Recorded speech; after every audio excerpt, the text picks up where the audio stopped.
네, 안녕하십니까. 하나님의 공의를 바로 세우는 시간 카이로스 시작하겠습니다. 함께 하실 분들 소개하겠습니다. 평화나무 이사장 김용민 PD 오셨습니다. 안녕하세요. 네, 안녕하세요. 네, 지난 시간에 한 주 없으니까 안 계시니까 엄청나게 허전했습니다. 아, 그래요? 네, 꼭 계셔야 될 것 같아요. 알겠습니다. 예. 자, 어디 가지 사실 못하게. 저희 그 평화나무가 정말 이 작은 네. 조직에서 적은 수로 정말 많은 일을 하고 있습니다. 여러분들께 극동방송에 네. 1,100명이 모이는 행사를 저희가 간청해가지고 극동방송이 그 행사를 포기했습니다. 예. 미리 그 준비를 많이 했을 텐데 또 용단을 내려주셔서 우리 김장한 목사님께 얼마나 감사한지 모르겠습니다. 예. 그래요. 그게 극동방송 위하는 거예요. 아, 거기서 사고나 그럼요. 봐요. 행여나 거기서 무슨 정말 불미스러운 일이 발생하면 그거 누가 감당합니까? 그러니까요. 그러니까 지금 뭐 뒤에서는 저를 굉장히 욕을 많이 하시는 줄 알고 있습니다. 뭐 심지어는 저기 이 개최를 하지 못하면은 김용민한테 지는 거다. 뭐 이렇게까지 말씀하시는 분이 있다고 얘기를 들었는데 그렇게 보지 마시고요. 제가 그 질문도 했습니다. 그래서 네. 그런 소문은 왜 도는 겁니까? 물어봤는데 네. 그런 일은 없다. 그런 일은 없다. 그래요. 아, 이거 제가 그냥 잘못 들었군요. 네. 헛소문을 들었어요. 어디서 그런 헛소문을 자꾸 듣고 오세요. 네. 예. 자, 예하원 선교회 대표이십니다. 김디모 대목사님 모셨습니다. 안녕하세요. 예, 안녕하십니까. 네, 목사님 어떻게 요즘 뭐 별일 없으세요? 예, 요즘 그 여러 네. 단체들 다니면서 아이고, 코로나로 좀 어려운 상황에 놓인 네. 그 사회적 기업과 그리고 목회자분들 조금이라도 좀 도움이 되드리려고 저희 선교회에서 이런저런 이벤트와 프로젝트를 진행하고 있습니다. 오늘 또 그렇다고 김 목사님이 무슨 뭐 부자거나 뭐 정말 풍족해가지고 그 활동하시는 게 아닙니다, 여러분. 네. 예하운 선교회도 걱정 없이 사역하실 수 있도록 많이 도와주시면 근데 목사님 감사하겠습니다. 분발하셔야 돼요. 네. 그 최근에 그 왜 코로나 때문에 힘든 교회들 네. 월세 지원하는 거 네. 김영진 목사도 하셨더라고 18교회. 아, 그래요? 네. 그래요. 거긴 돈 많지 않습니까? 그래서 그 노회 분위기 때 김영진 목사 옹호하는 그 분위기셨던 분들이 약간 그렇게 좀 아, 수준이 아니, 근데 됩니다. 지 돈으로 보냈습니까? 아니면은 교인들 돈 걷어가지고 거기 줬습니까? 창조 경제 하는데요. 교인들이 다. 네, 그래요. 예. 지 돈으로 했으면 이제 인정하겠습니다. 예. 그런 것 같진 않아 보여요. 예. 교인들이 엄청나게 맨날 벌금 내고 무슨 대가 지불하고. 아니 무슨 교회 나가서 벌금을 냅니까? 난 제가 참- 그거를 봤어요. 그 대가 지불을 무슨 채무 걷듯이. 아이고 저 잘하면 네. 출심업체 동원하겠네. 그러니까요. 그리고 약간 그런 분위기처럼 저는 느껴졌거든요. 이게 어디 교회 나가가지고 그 막 죄, 벌 거기에 노예가 되게 만들고 그리고 현금으로 내라 그러고. 현금으로 내라고 하고 뭐 그렇게 해서 생긴 소득에 관해서 이거 저기 교회라서 봐주나? 뭐 뭐 본인은 전문가를 쓰셔서 세무 처리 확실하게 하고 있다고 했지만 그 세무 관계자는 교회에서 주는 것만으로 한다라고 얘기했고요. 그래요. 네. 알겠습니다. 네, 오늘 본격적인 얘기를 또 들어가 보겠습니다. 네, 오늘 제목은요. 목사님 설교 원산지는 어디라고 뽑아봤습니다. 네.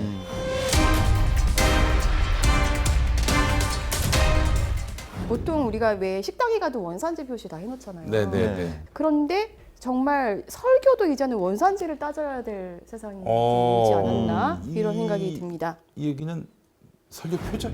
네, 맞습니다. 어. 네. 상습적으로 설교를 표절하다가 적발된 목사가 있는데요. 문제는 뭐 내가 이거를 어디서 인용했다 이런 얘기도 이제 하지 않은 거죠. 분이 2013년 11월에 이제 부임하셨고 그때 청빙된 이후에 89건을 표절하거나 복제한 것으로 드러났습니다. 사실 네. 더 있을 수도 있다는 얘기예요. 네. 네. 발각된 것만 이렇고 노회에서 그래서 작년에 재판이 열렸는데 이 재판 중에도 14건을 표절하거나 복제를 한 거예요. 그래서 이렇게 표절했거나 복제한 것으로 드러난 것만 총 103건. 네. 이게 수준이 어느 정도냐면요. 네. 진짜 뭐 예를 들어서 나는 이런 버릇이 있어요. 제가 이런 습관이 있잖아요. 이렇게 목사님들이 개인적으로 얘기하신 것들 있잖아요. 이런 것까지 그대로 컨트롤 C, 컨트롤 V. 아이고 그야말로 진짜 표절이네요. 이제 네. 표절의 개념을 좀 정확하게 할 필요가 있는데 그 이 뭐 여러 가지 그 다른 목사님의 설교를 읽어보고 참고할 수는 있습니다. 맞습니다. 그렇다 하더라도 정말 이게 어떤 그 사람 개인 고유의 견해면은 아무개에 따르면 이렇게 얘기를 하는 것이 온당하죠. 그런 표절이 아니죠. 그렇죠. 근데 그냥 뭐 아무개에 견해든 아니든 그대로 그냥 뭐 원문을 그대로 컨트롤 C 컨트롤 V를 한다. 이거는 표절이 될 수밖에 없는 겁니다. 그러니까요. 예. 그래서 그 결과 노회 재판국에서 강도권 6개월 정지 처분을 내렸습니다. 설교권 6개월 정지. 네, 예. 그렇습니다. 여기 이제 이러면 또 궁금하잖아요. 도대체 어느 교단인가? 네. 저희가 연속으로 해서 계속 합동교단 얘기를 하고 있는데 또 합동입니다. 아유, 제가 뭐 저 합동을 일부러 이렇게 그러니까요. 매기려고 한 놈만 합동만 패는 취하는 건 것처럼. 아닌데. 예. 아니 정말 의도하지 않았어요. 제발 네. 좀 그만 들어왔으면 좋겠는데 네. 연속적으로 저희가 지난주에는 네. 합동교단 소속 목사님 이제 억울하게 잘리셨다면서 예. 이제 부교육자 인권센터 음. 운영하시는 인권 찾기 운동 하시는 분 이제 나오셨잖아요. 네. 여기 또 합동이에요. 어, 네, 합동의 그 노회가 네 중경기 노회라고. 경기노회인데 중경기노회. 네. 예. 경기 중노회가 아니라 중경기노회. 예. 알겠습니다. 교회 이름이 다시 한번. 과천중앙교회고요. 서영교 목사의 얘기입니다. 네. 그래요. 사실 제가 이제 합동이나 노회 얘기를 더 중요하게 앞서서 얘기한 이유가 있는데 이제 뒤쪽에서 얘기가 나올 텐데요. 일단 얼마나 똑같이 표절을 했는지 영상으로 한번 몇 편을 비교해서 한번 보고 오시죠. 네. 저에게도 습관이 있죠. 그래가지고 오래전부터 가졌던 습관이 뭐냐, 기도의 자리에 나오면 뭐 이 자리든 간에 뭐 앞자리든 간에 기도하는 자리에 나올 때마다 언제나 그냥 이제 볼펜을 들고 노트 종이 쪼가리 이렇게 들고 이렇게 언제 왜요? 받아 적으려고. 기도 중에 어떤 감동, 그건 잊어버리면 안 되니까 받아 적으려고. 어두컴컴할 때라도 이렇게 날개서라도 받아 적으려고 그렇게 하죠.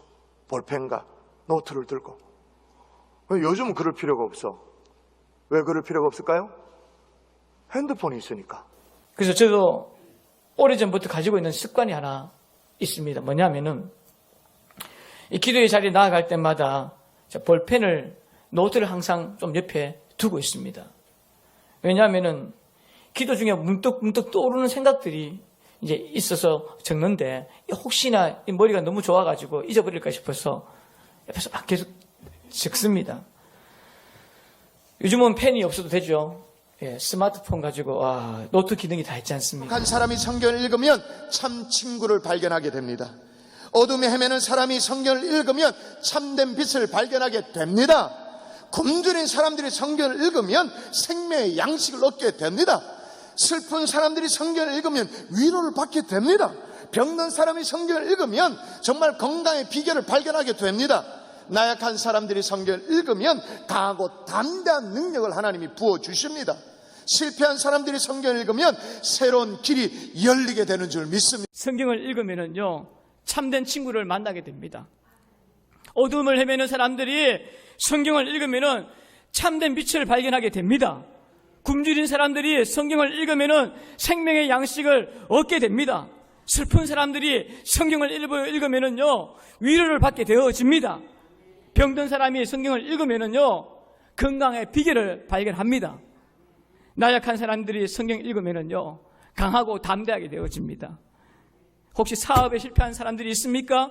그분들이 성경 읽으면은요, 새로운 길이 열려요. 왜 손님 많네 그 얘기를 어떤 성도가 듣고 전해서 저한테 얘기를 해준 거예요. 몇 달 전에 제가 그 얘기를 듣고 처음에는 황당해가지고는 이 교회를 어떻게 보고 저런 식으로, 교회 손님 많네, 손님 많아, 교회를 어떻게 보고 우리를 뭘로 보고 화가 났죠. 근데 계속 맴돌아, 교회 손님 많네, 손님 많네, 손님 많네. 생각이 깊어져요. 경산중앙의 6천 성도, 그 손님 아이가? 손님 아이가? 제자 맞나? 주님을 정말 따르는 제자 맞나? 손님일 수 있는 거 아이가? 여러분은 무리입니까? 제자입니까? 오늘 손님으로 이 자리에 와 계십니까? 정말 그리스도의 제자로 주님 앞에 나와 계십니까? 저 교회 손님 많네.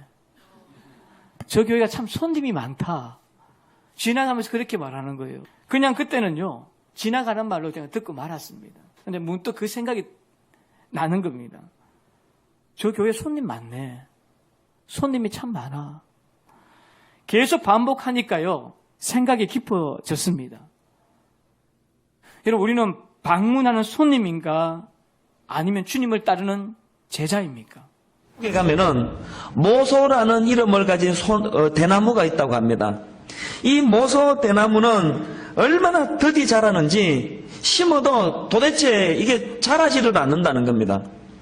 무려 5년 동안 전혀 자람이 없는데 그 5년 동안 이 모소 대나무가 뭘 하는가 알아보니까 위로 이 대나무가 뻗어나기보다는 중국에 가면은 모소 대나무라고 있습니다. 이 모소 대나무는요, 얼마나 천천히 자라는가 하면은 씨앗을 뿌린 지 4년 만에 싹을 틔운다고 합니다. 싹을 4년 만에 틔우는데 이 싹이 나왔을 때에 4년 만에 그 정도 자라는 크기가 약 30cm, 3cm 정도밖에 자라지 않는답니다. 4년 만에 자란 이 크기입니다.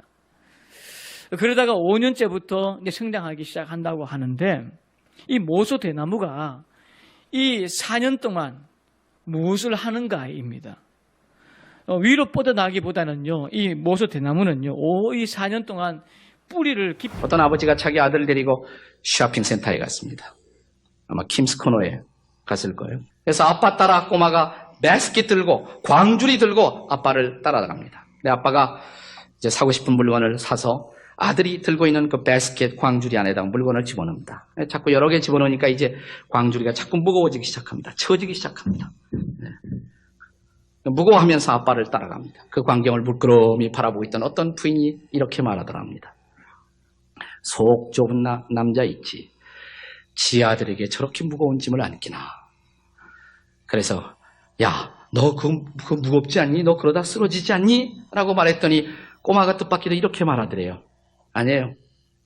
우리 아빠는요, 제가 얼만큼 들 수 있는지 알아요.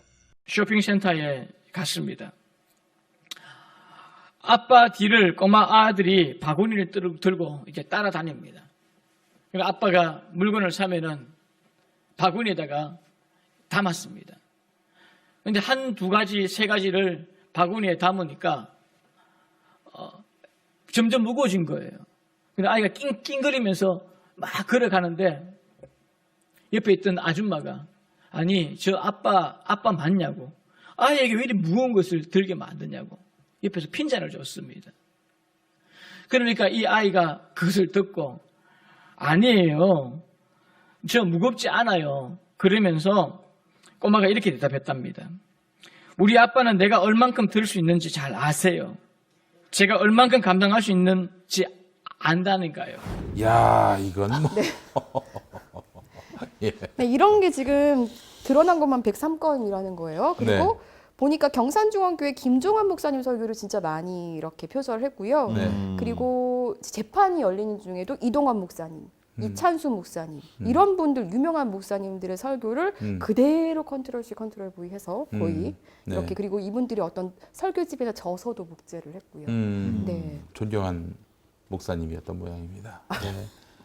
네, 이런 식으로 했는데, 근데 문제는요, 이 강도권 6개월 정지가 노회에서는요, 정말 중벌이다. 왜냐하면 이 교회가 건축 중인데, 아이고. 건축 중에 담임 목사를 이렇게 6개월 정지시킨 거는 정말 중하게 이렇게 처벌을 한 것이다. 거다. 예. 이렇게 주장을 하거든요. 어떻게 좀 생각이 드세요? 6개월 후엔 돌아오잖아요. 그렇죠.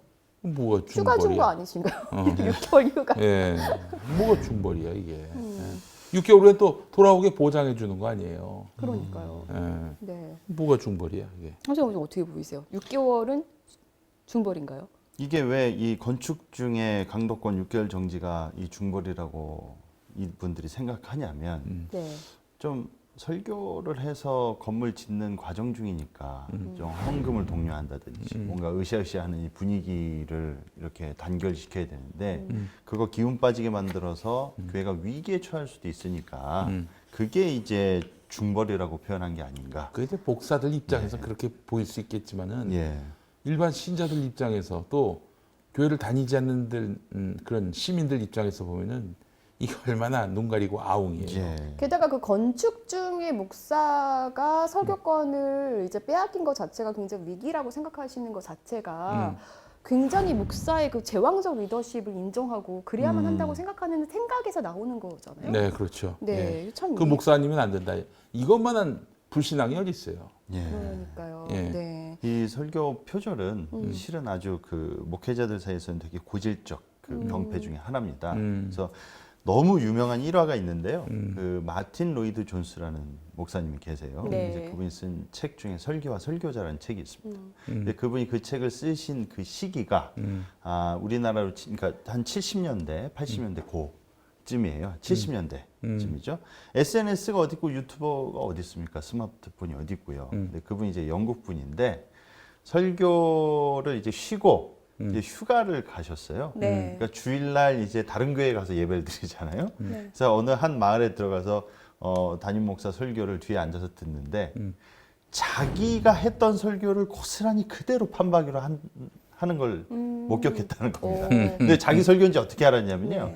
자기가 어느 곳에 가서 어떤 식당에서 음식을 시켜 먹었는데 메뉴는 네. 그거는 자기만 알고 자기 동네에 있는 자기가 즐겨 먹는 메뉴라는 거예요. 네. 그러다가 한번 발각이 돼서 아이고. 그래서 이거를 이제 이 마틴 로이드 존스 목사님 책에 언급하면서 목회자의 설교 표절은 정말로 목회자가 해서는 안 될 네. 나쁜 범죄 행위와도 같다고 경고를 했거든요. 그래서 제가 말씀드린 이 일화가 또 총신 출신이실 거 아닙니까? 합동이시면 또 마틴 로이드 존스 목사님은 또 총신 쪽에서도 좀 알아주는 설교자시거든요.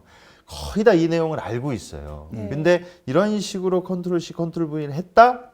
이거는 거의 이 그 서영교 목사님이 네. 게으르시거나 아니면은 이 설교가 너무 바쁘셔가지고 근데 저는 할 게으르다는 생각이 생각이 좀 없는지. 만들었던 예. 게 이거 이렇게 컨트롤 C, 컨트롤 V에서 설교할 수 있는 것도 진짜 제주다라는 생각이 솔직히 들었어요. 예, 근데 이분들이 항상 그 서영교 목사님뿐만이 아니라 이런 그 표절을 일삼는 목회자들이 항상 그 핑계거리가 뭐라 그러냐면요. 시간이 없다. 아니요, 성경을 인용합니다. 또 예, 해 아래 새 것이 없나니. 2000년 교회 역사에 똑같은 성경 한 권 갖고 설교를 하는데 똑같은 말이 안 나오겠냐 이런 식으로 항상 드립을 치시면서 이렇게 뭔가 이렇게 표절 그 의혹이 제기되면은 물타기를 하시거든요. 네. 그러니까 성경 해석에 대해서 같은 견해를 가질 수 있어요. 예. 그걸 표절이라고 말할 수는 없겠죠. 아, 그렇죠. 근데 무슨 자기 버릇도 아닌데 남의 버릇을 자기 자기 버릇이냐 버릇처럼. 얘기한다. 이게 표절이죠. 이건 명백한 표절이죠. 이거는 전혀 그 설교에 대해서 고민을 안 하고 성도들한테 얘기했다는 얘기잖아요. 그런 의미에서 보면은 네. 빤스 목사를 우리가 재평가해야 됩니다. 아 정말 창조를 하시죠 그분은. 빤스 목사는 네. 원고 설교를 한 적이 없대요. 본인 입으로.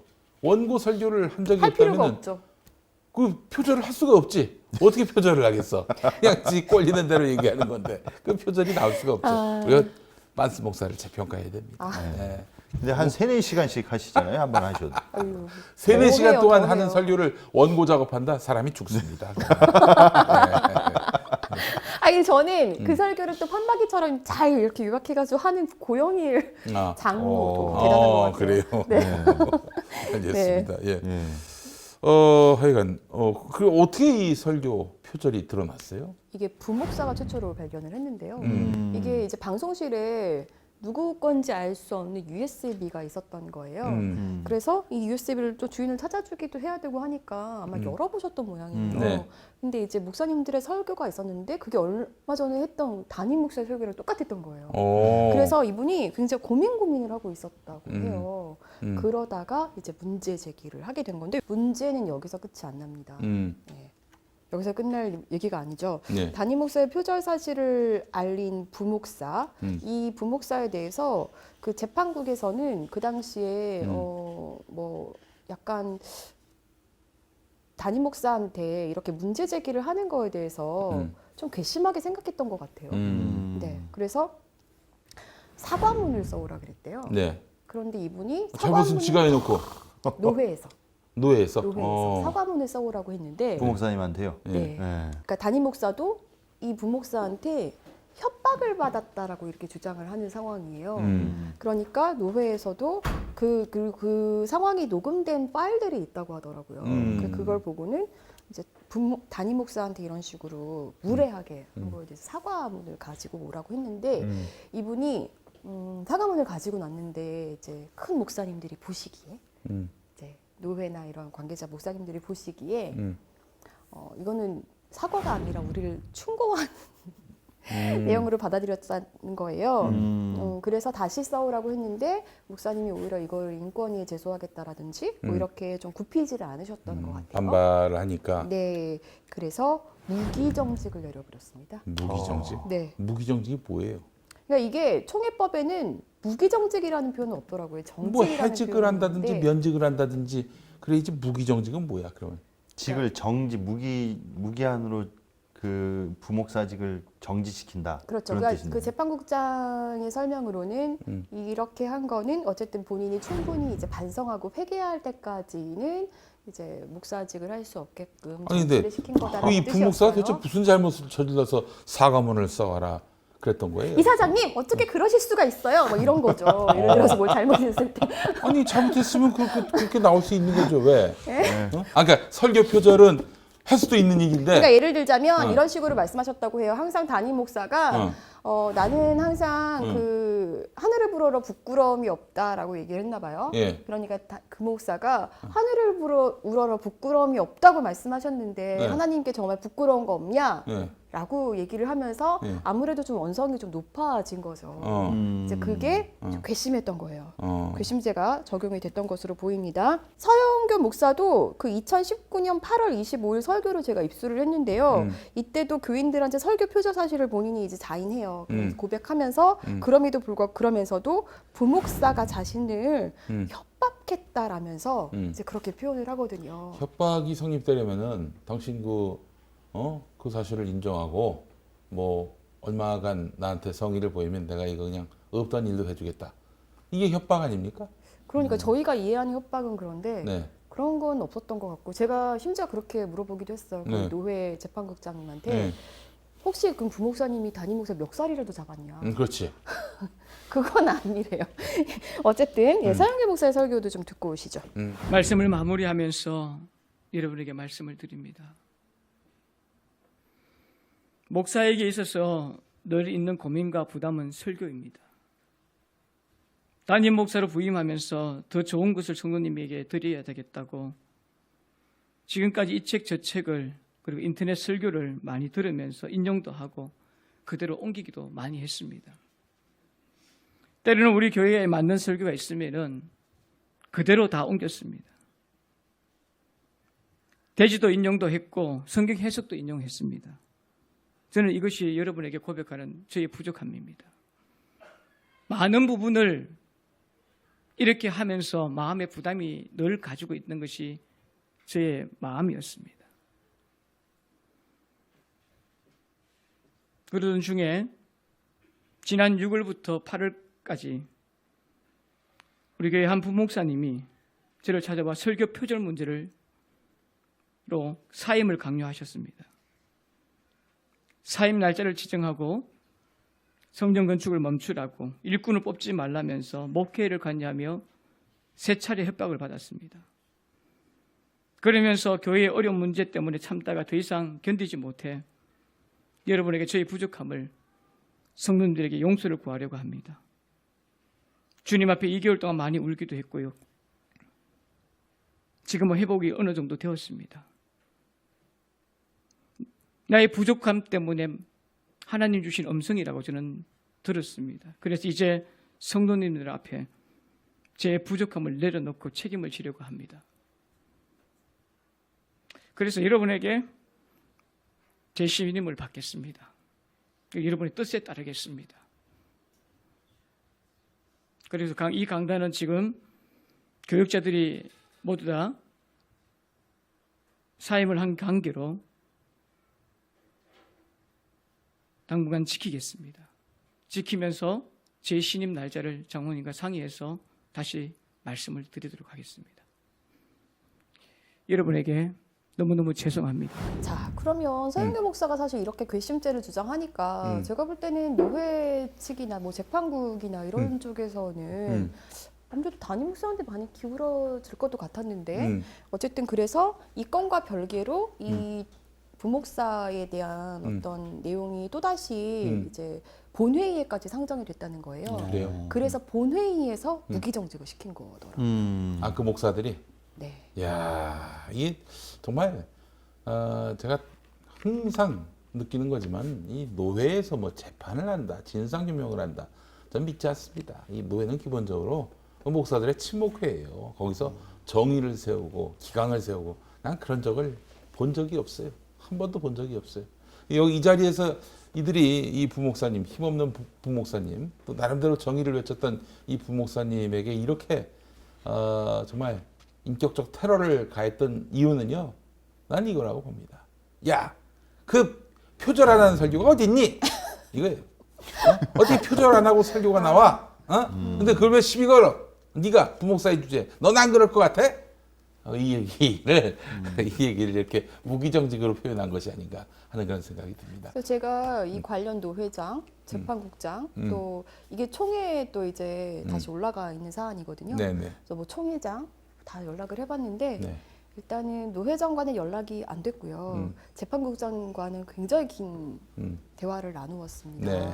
그런데 이 중에서 제가 가장 이해가 안 되는 부분이 어쨌든 제가 이렇게 문제 제기하는 목사에 대해서 이렇게 무기정직식이나 내려버리면 어떤 부목사가 담임 목사의 문제점을 지적할 그렇지. 수 있겠냐라고 네. 물었더니 예. 어떤 얘기를 했냐면요. 교회 목사는 원래 하나다. 담임 목사의 뜻에 맞게 이렇게 그 뜻을 잘 받들어서 수행하는 게 부목사인데 부목사가 문제 제기를 할 때는 교회를 나갈 생각을 하고 해야 되는 거예요. 야, 이게 검사 동일체 원칙이 아니라 목사 동일체 원칙이군요. 뭔 세상에 그런 게 다 있습니까? 그러니까요. 그래서 제가 마지막에는 어떤 얘기를 했냐면요. 그러면 지적은 부목사님들이 절대 할 수 없는 구조니까 기자들이 더 열심히 뛰어야겠네요. 그렇게 말씀드렸는데 네. 어떤 대화를 나눴는지 굉장히 길지만 제가 좀 축약해서 네. 들려드리겠습니다. 담임 목사에 대한 행동을 한 것, 뭐 지적을 한 것 자체를 잘못했다고 말하지 않았어요, 우리도.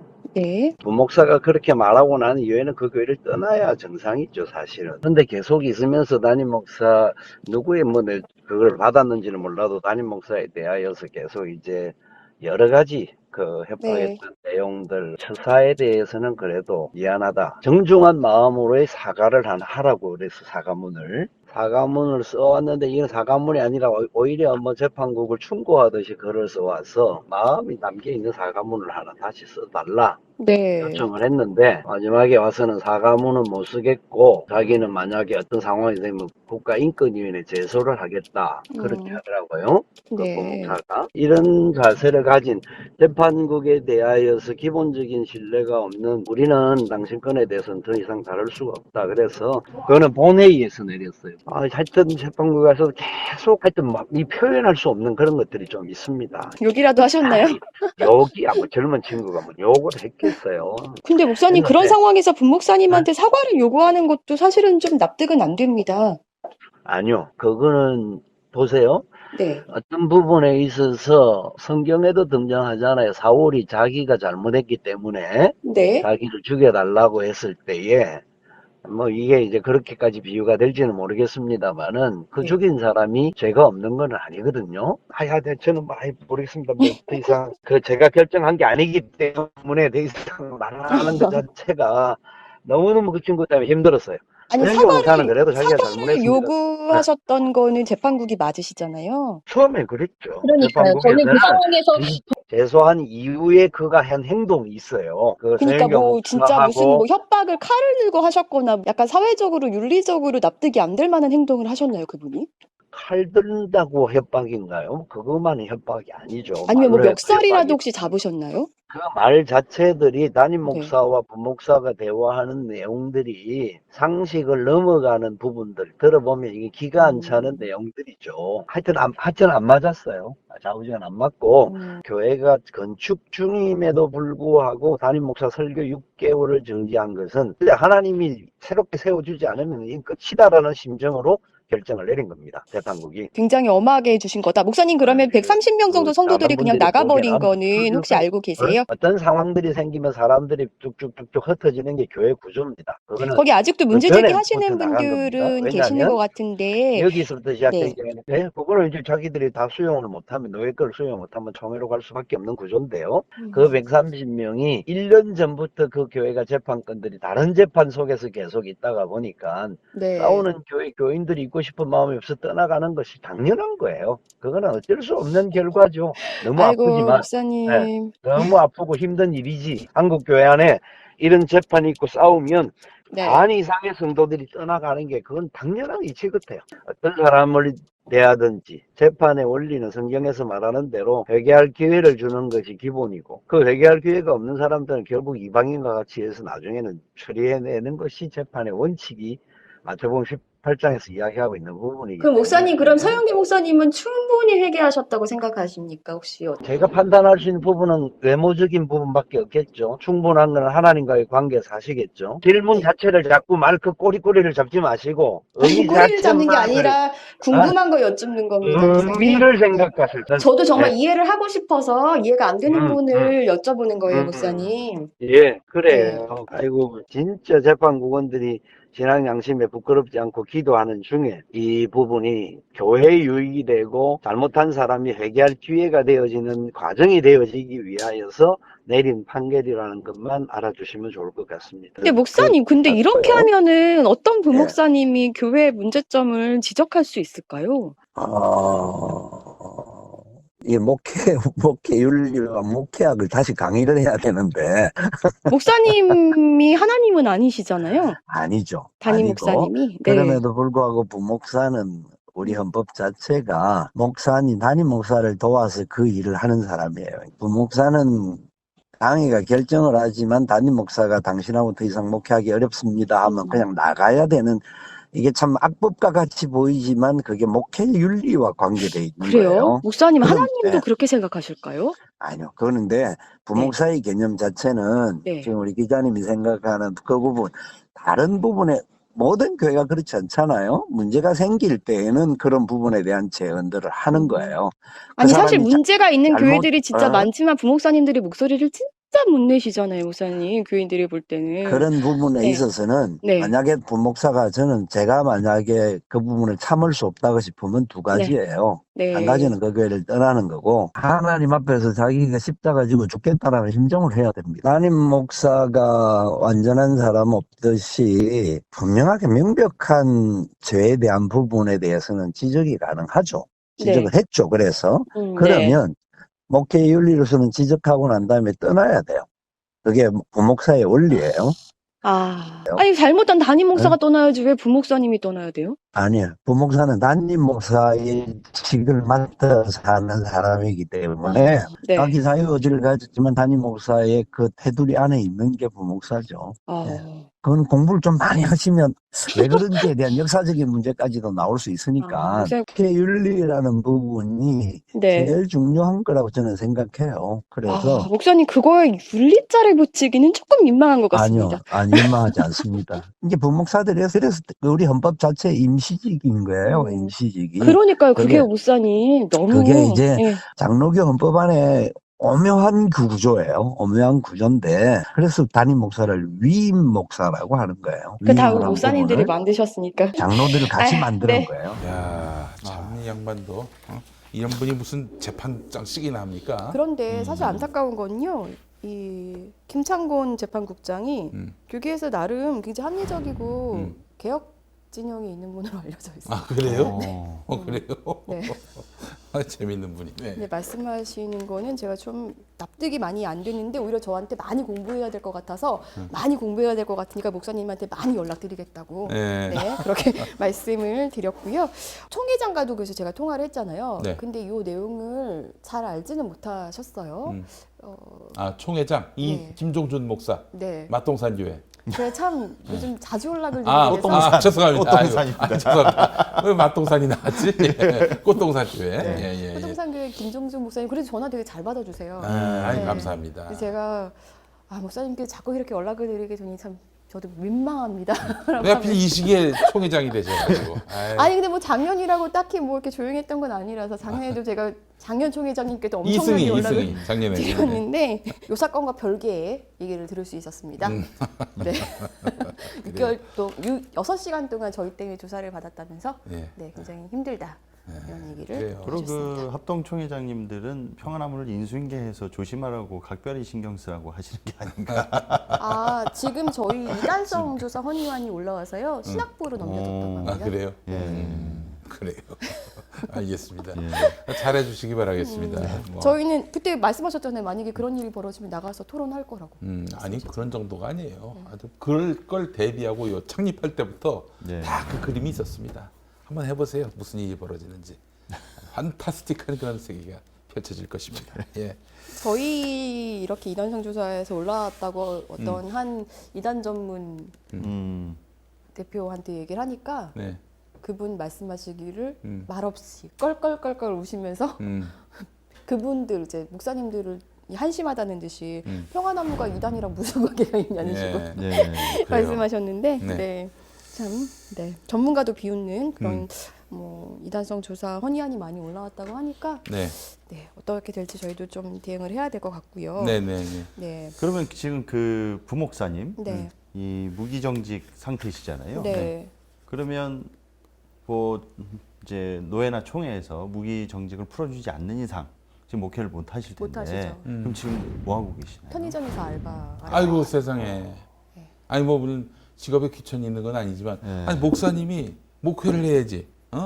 그 생계가 대책이 없어서 다른 일을 한다는 건 얼마나 불행한 일입니까? 그것도 이렇게 문제 제기를 하시면서 정의롭게 나섰다가 그렇게 되신 거잖아요. 네, 저는 예.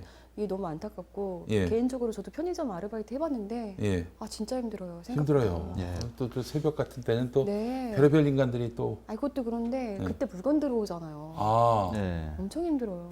그래요? 네.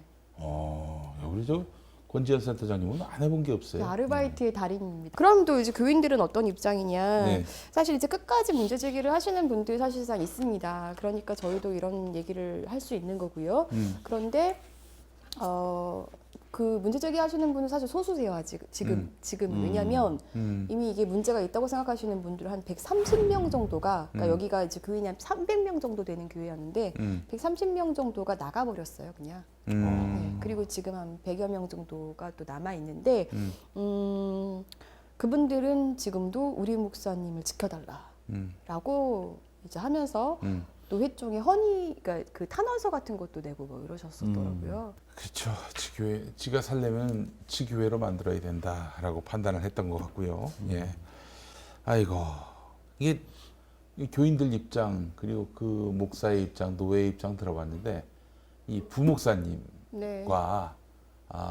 동기였던 분들뿐만 아니라 합동 쪽에서 부목사 하시는 분들에게는 이 사건이 어떻게 비춰졌을까 한번 생각해 볼 필요가 있어요.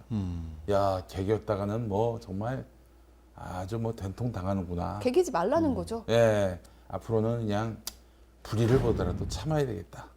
이런 네. 교훈을 아마 많이 받았을 것이고 그걸 노렸을 거라고 저는 생각합니다. 이 예. 노예의 판단이. 그러니까요. 그리고 그것이 예. 어떤 뭔가 질서인 것처럼 계속 말씀을 하신단 말이죠, 이게. 네. 네.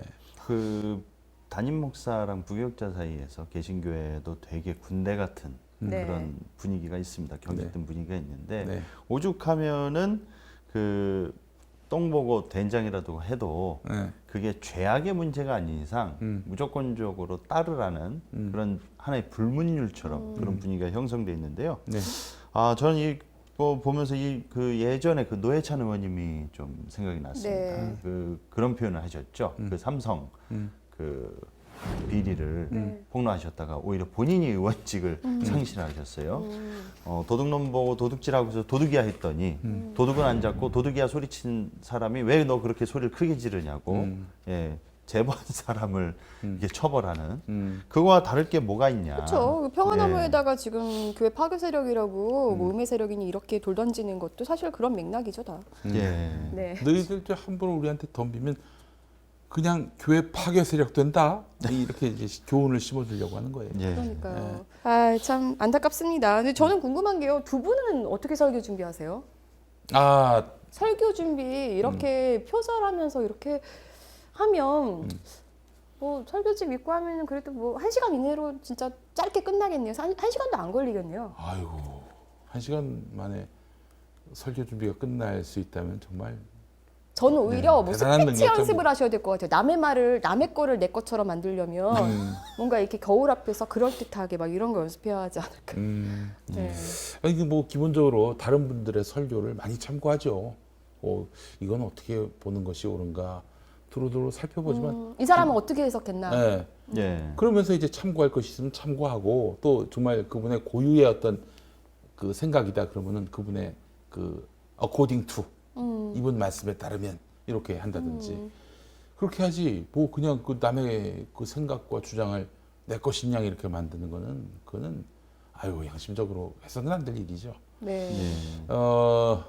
그리고 기본적으로 설교가 이게 너무 영적 해석이 많기 때문에 어떤 사실에 관한 부분이 아니라 영적 해석이 많기 때문에 설교에서의 표절은 심각한 문제입니다. 그렇죠. 예. 그렇기 때문에 그거는 자칫 지멋대로 그 이야기하고 떠들고 그렇게 한다면은 이게 오도시킬 수가 있어요. 예. 그렇기 때문에 판단은 교인들이 직접, 결단은 또 교인들이 직접 하게 하되 어떤 이끄는 역할, 앵커 같은 역할 이런 역할들을 하는 것이 설교가 아닐까 생각이 들어서 뭐 이런저런 주제들을 엮어가지고 이야기를 들려주는 그런 일들로 설교가 좀 국한돼야 한다라는 게 제 생각인데 이분은 뭐 남의 버릇까지 자기 버릇으로 만드는 이런 식으로 설교를 하시면 안 되죠. 이거는 그래서 이제 논문 같은 경우에는 아주 엄격하게 그 표절의 그 기준이 있어요. 예. 뭐 예를 들면 6마디의 말이 다 똑같으면은 요거는 이제 사실은 표절로 보는 건데 혹은 또 뭐 여러 가지 또 그 인용도 저자 그리고 그 예를 들면은 제목, 글 네. 제목 그리고 뭐 인용이 된 그런 뭐 간행물이라든지 책 그리고 페이지 그리고 발행된 출판사 그리고 발행된 연도 이런 것들이 정확하게 표기가 돼야 돼요. 각주와 참고문헌으로 다 예, 표기하죠. 그렇지 않으면은 그 표절로 이제 규정이 될 수 있기 때문에. 근데 그러니까요. 그런 정도의 강력한 그 요구를 받는 게 설교는 아니지만은 이거는 또 하나님의 말씀을 대언하는 것이기 때문에 그 내용상의 정의도 있어야 됩니다. 메시지의 정의도 있어야 되겠지만은 이 저술상의 정의도 살아 있어야 되는 것이 설교 아닌가 그런 생각이 들고요. 저도 조심해야죠. 뭐 늘. 근데 사실 이제 순간순간 유혹이 올 수는 있을 것 같아요. 그럴듯한 뭐 이렇게 설교 문장이나 이런 거 보면 와 저거 쓰고 싶다 이런 생각 그러면 들 것 같고. 그 사람 거라고 얘기하고 소개해야죠. 예. 그렇다고 감동이 다른가요? 예, 그분에 의하면 그분에 따르면 이렇게 얼마든지 네. 예, 출처를 밝히고. 근데 인용할 이거는 수 너무나도 있죠. 상습적으로 이렇게 진짜 예. 많이 하셨는데 예. 예. 간이 크십니다. 근데 이거 저작권법 아마 저쪽이 될 텐데요. 그러니까요. 근데 이거 사실 아주 그냥 이게요. 아주 정말 1차원적으로 카피를 했기 때문에. 안 그래도 지금 이게 저작권법으로 수사 중입니다. 네. 그런데 보통 이 저작권법이 친고죄에 해당이 돼서 설교를 표절당한 이 당사자 이동원 목사님들, 목사, 이찬수 목사 이런 네, 분들이. 이런 분들이 원래 고소를 해야지만 성립이 되는데 지금 이거 같은 경우는 너무 상습적이잖아요. 네. 그래서 이런 경우는 이제 당사자가 고소하지 않아도 수사를 할 수 아, 있다고. 그렇군요. 그래서 지금 이게 과천경찰서에서 3월 25일에 음. 이미 이제 기소 의견으로 수원지검 안양지청에 송치를 한 상태입니다. 아이고 6시간 이상 조사 받으시겠네. 근데 또 본인이 시인을 했어. 그 이제 시인하지 않았다면은 우기면 되거든. 네. 근데 시인했기 때문에 저 얄짤없이 저 처벌됩니다. 아니 그리고 영상이 네. 이게 너무 증거가 뚜렷하게 남아 있잖아요. 네. 저는 이거를 진짜 다 찾아내신 분들 정말 대단하신 것 같은데. 네. 그러니까 과거에는 그렇게 디지털이 없었을 시대에는 뭐 마구잡이로 카피를 해도 알아낼 방법이 없죠. 네. 또 게다가 영상이 설교한 영상이 또 남아있지 않은 이상은 그냥 설교하면서 그냥 흩어져 버리는 거예요. 공기 속으로 흩어져 버리는 건데 지금은 디지털 증거가 다 남아있기 때문에 요거 표절을 피하기 쉽지 않습니다. 근데 이분이 또 저는 머리가 좀 좋은 분이신 것 같아요. 네. 왜냐하면 예를 들자면 뭐 IMF 때 이럴 때 교회에서 나온 설교 같은 거나 이런 게 지금 상황과 좀 흡사한 설교가 있으면 네. 그런 거를 갖다 쓴다. 근데 그때 설교를 어떻게 찾죠? 그 남아 있는 것들이 있으니까 찾았겠죠. 그래요. 네. 그런 것들을 이렇게 한 흔적들이 있으시더라고요. 그래서 그좀 어린이들이 좋은 유명 분이신 것 같아요. 설교자 그 설교문이나 그 글이나 영상들은 그 아키브라고 그래가지고요. 또 판매되고 거래되기도 합니다. 아, 그래요. 맞아요. 예, 예. 그래요. 또 이제 목사님 중에는 그 자기 설교를 또 몇 년에 한 번씩 또 리사이클 하시는 분이 계세요. 네.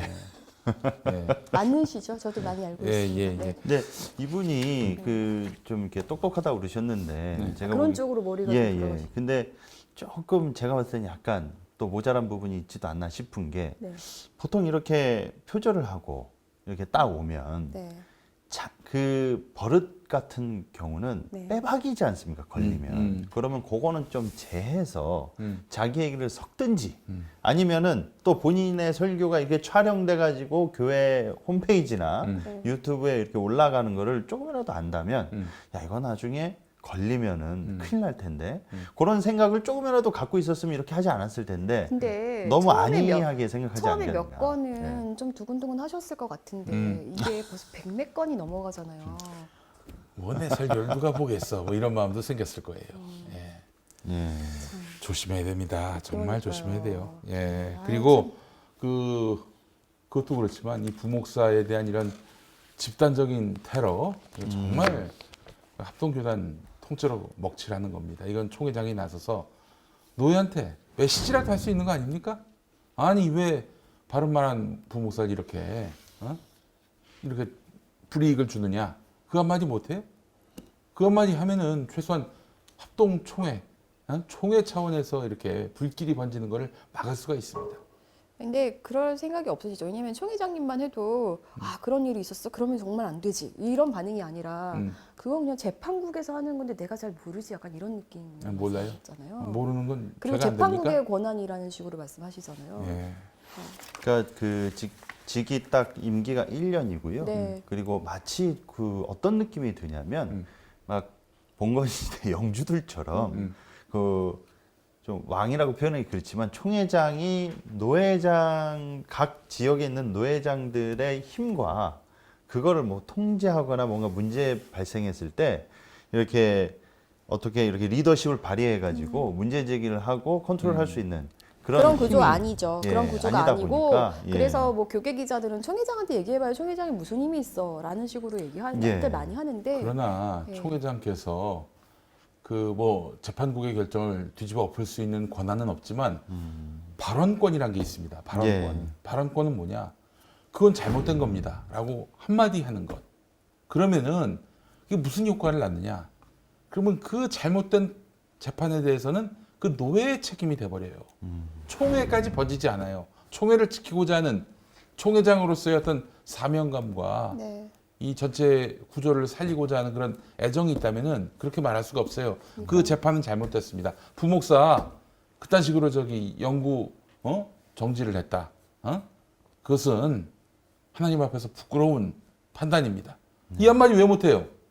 할 수 있는 거 아닙니까? 그러니까요. 예. 사실 이제 뭐 리더가 모든 사안에 다 관여하면서 그걸 막 컨트롤하려고 하는 것도 어느 측면에서 문제가 될 수 있잖아요. 예. 하지만 정말 문제가 발생했을 때는 그것을 바로잡으려고 하는 의지를 보이는 거 그게 리더십 아닙니까? 그렇죠. 네. 그 말 한마디로 노예 판단이 잘못됐고 야 우리가 자칫 잘못하면은 총회장이 씹을 수도 있겠구나. 그럼 우리만 바보가 되겠구나. 이런 교훈이라도 남겨줘야 될 거 아니에요. 뭐 요 사안과 관련해서 혹시 더 하고 싶으신 얘기 없으시면 네, 다음 주제로 넘어가 보도록 하겠습니다. 네.